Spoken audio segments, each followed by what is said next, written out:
Yes, is another day, another time, and another speaker. Benjeku Master Public Informer.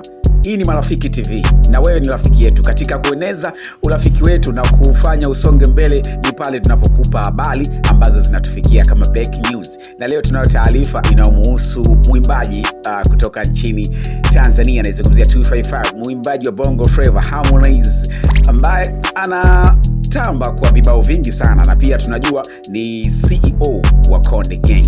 Hii taarifa bwana ni pale palipotokea sitofahamu kuhusu mahusiano yake yeye na Kajala, ambaye ni mama mzazi wa Paula Kijala, pia ni mkwe wa Mario. Hii taarifa ipo hivi.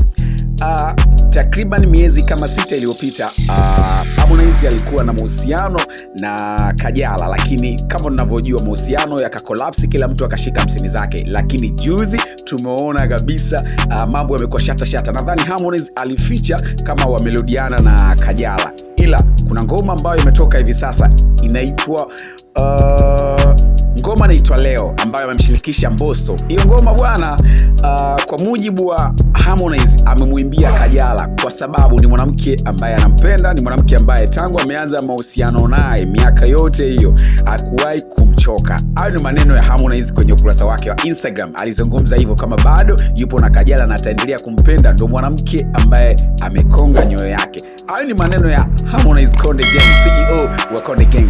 Na hii pia ni breaking news ambayo watu wengi sana imekuwa wanaizungumzia kwenye mitandao ya kijamii, hasa inakuwa na trend sana miongoni mwa couple ambayo ilisumbua sana 2023, 2024 na 2025, na tunaenda 2026, Kajala na Harmonize. Dondosha komenti yako kupitia ukurasa wetu wa Marafiki TV, tu discuss kwa pamoja. Hii couple tunaiona wapi? Tunaiona hapa, tunaiona kesho, tunaiona lini? Dondosha komenti yako, tukutane tena nafasi nyingine. Thank you, bye bye.